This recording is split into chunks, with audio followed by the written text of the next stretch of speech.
Sveiki, šiandien norim apžvelgti DB1500 ir DB1000. Esmė yra kokia? Čia yra 1500 W varikliukas, čia yra 1000 W varikliukas. Bet tarp jų yra dar šiek tiek skirtumų, kaip vizualiai ir matot.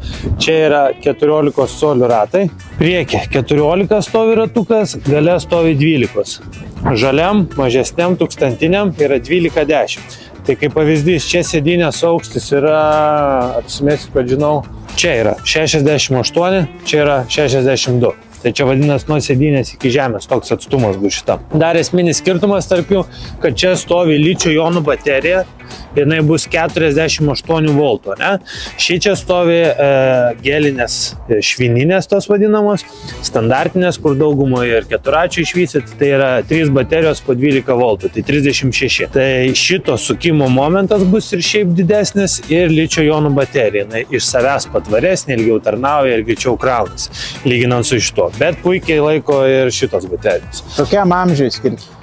Jau sakyt, ateikit, bet papasakosiu ir apie amžių. Taip, Ateinu.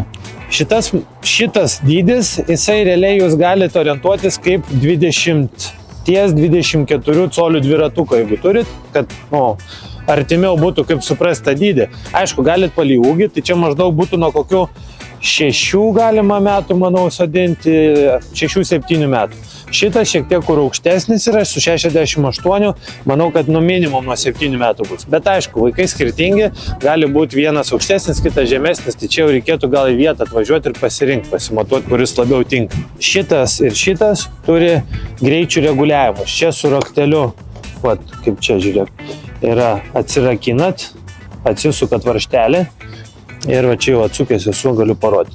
Čia yra pagreitėjimo pasukimas, kad pavyzdžiui jisai pagreitės iškart, jeigu dešinę užsuksit, jisai pagreitės per 0,1 sekundę, tai vadinasi, kad iškart jums atiduos pilną galę. Čia yra į variklį. Šitas yra bendrai, yra jo maksimalus greitis, tai su šito galite vaikų sunormuoti, nes šitas važiuoja iki 38 km/h. Mažesnis važiuoja 28 km/h. Man filmuok, aš čia svarbiausias šitam kadre.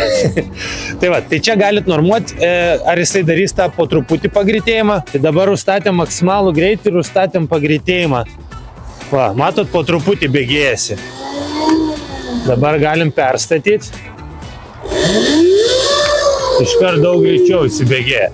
Tai va, tiek vienas, tiek kitas turi šitą funkciją. Tai kaip pavyzdys, jeigu vaiką dar mokot ir nenorit, kad jisai iš vietos iškart jums jisai pakiltų ir išvažiuotų, galit nustatyti tą tolygų gražų greitėjimą. Tai čia, manau, yra didelis privalumas elektrinių šitų krosinukų, nes galit labai aiškiai apsiriboti ribas, koks pas jūsų vaiko yra įgūdžių lygis ir kokia... Apsiribuoti ribas, svarbiausia. Tai va. Kodėl man atrodo, kad čia yra šitam modelį yra 3? Gali būti? Patikrinkim, ponas. Patikrinkim, gal aš klystu. Aš viskam pasiruošęs. Atsakykit. Taip, ir tiesos akimirka. 3. Na ir išaiškinkit. Taip. Paskaito. Ne. Tai čia yra tas pats pagreitis, šitas. Sukioja, čia yra maksimalus greitis, o čia yra kokią galę atiduosi variklį. Tai vadinasi, kiek jūs norit, kad iš variklio pasiimtų momentiškai gavę. Ar teisingai? Tai čia jau tu iš specialistas, aš tave filmuoju. Aš nežinau, aš skaitau, kas parašyta. Toliau, sukrovimo, pavyzdžiui, lizdais. Palauk, šitam galima, jo.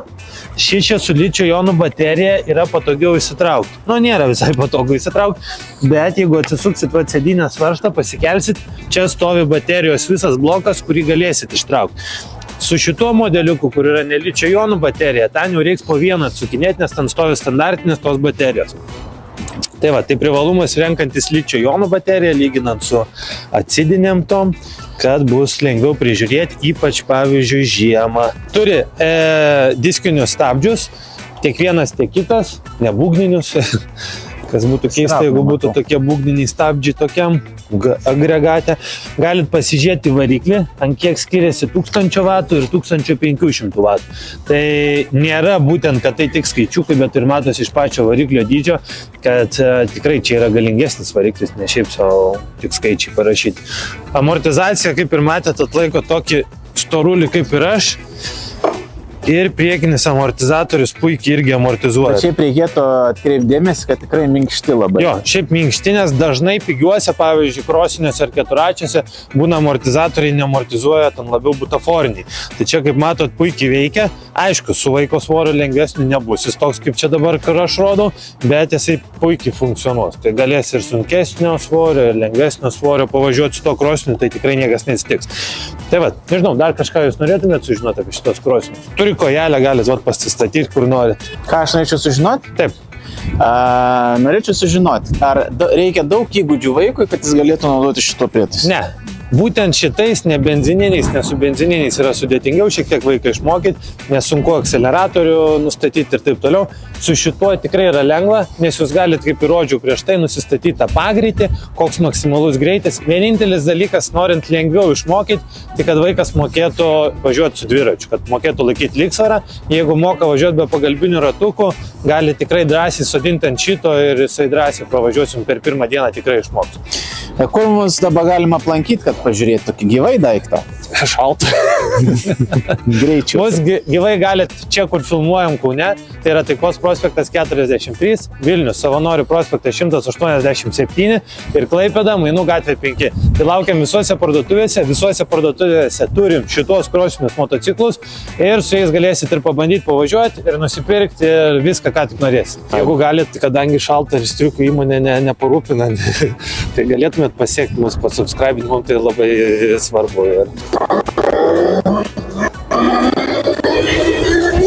Wow! Šiaip linksmas daiktas, nerekomenduoju, aišku, važiuoti su tokiu svoriu kaip aš, bet matot, puikiai atlaiko.